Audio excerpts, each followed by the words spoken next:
Hello बच्चों, let's see the question. The question says the narrowly utilitarian argument for biodiversity conservation include which of the following from the given list. तो हमें बताना है इनमें से कौन सी जो है narrowly utilitarian argument से belong करता है. अब हमें पता है ये जो arguments है ये किस लिए हैं? ये है to conserving biodiversity. अब यहाँ पे हमें पता है human जो है डिपेंड होता है इन इट्स इन्वायरमेंट या हम बोल सकते हैं in on the biodiversity for the various purpose. अब यहाँ पे ह्यूमन जो है काउंटलेस जो है डायरेक्ट इकोनॉमिक बेनिफिट्स जो है बायोडाइवर्सिटी से लेता है in the form of nature, natural foods या हम बोल सकते हैं in the form of the firewood, then fibres, इसके अलावा construction materials, industrial products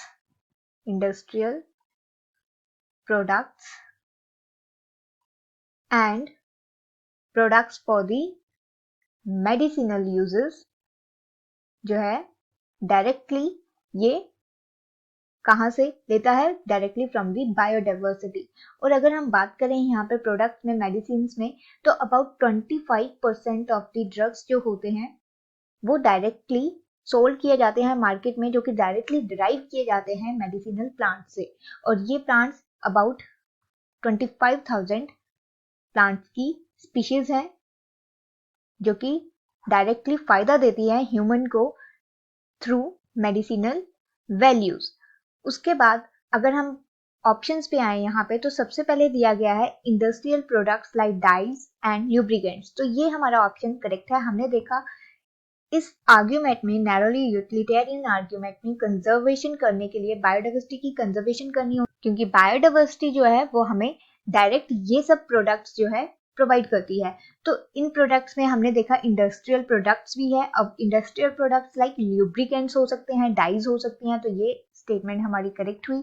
then ecosystem service like photosynthesis, तो ये स्टेटमेंट यहाँ पे इनकरेक्ट है क्योंकि फोटोसिंथेसिस लाइक प्रोसेसेस जो है वो हमारी आती है ब्रॉडली यूटिलिटेरियन आर्ग्यूमेंट्स में. उसके बाद आता है पॉलिनेटर लेयर्स ऑफ बीज, बर्ड्स एंड बैट्स, तो ये भी इनकरेक्ट होगा, ये भी हमारी ब्रॉडली यूटिलिटेरियन आर्ग्यूमेंट में आएगा. देन फोर्थ है firewood, fibre and construction material, तो ये भी हमारा करेक्ट होगा क्योंकि यहाँ पे हमने देखा था firewood, food, then fibres are including in this narrowly utilitarian argument, तो ये स्टेटमेंट करेक्ट हुई. Then aesthetic pleasure of the walking through thick wood, तो ये भी हमारा यहाँ पे नहीं आएगा, ये भी इनकरेक्ट होगा. Then products of medicinal importance, तो ये हमने देखा था हमें मेडिसिनल पर्पस से जो है बायोडाइवर्सिटी में काफी फायदा होता है, बायोडाइवर्सिटी से काफी फायदा होता है और इसलिए जो है हमें बायोडाइवर्सिटी को कंजर्व करना इंपॉर्टेंट है, तो ये भी इंपॉर्टेंट है, ये भी करेक्ट है हमारा. देन लास्ट है watching spring flowers in the full Bloom, तो ये भी हमारा इनकरेक्ट होगा क्योंकि ये भी कोई डायरेक्ट इकोनॉमिक वैल्यू हमें नहीं प्रोवाइड कर रहा. तो हमारा राइट आंसर होगा option number C, that is 1, 4th and 6th. Hope you understand the problem. All the best. Thank you.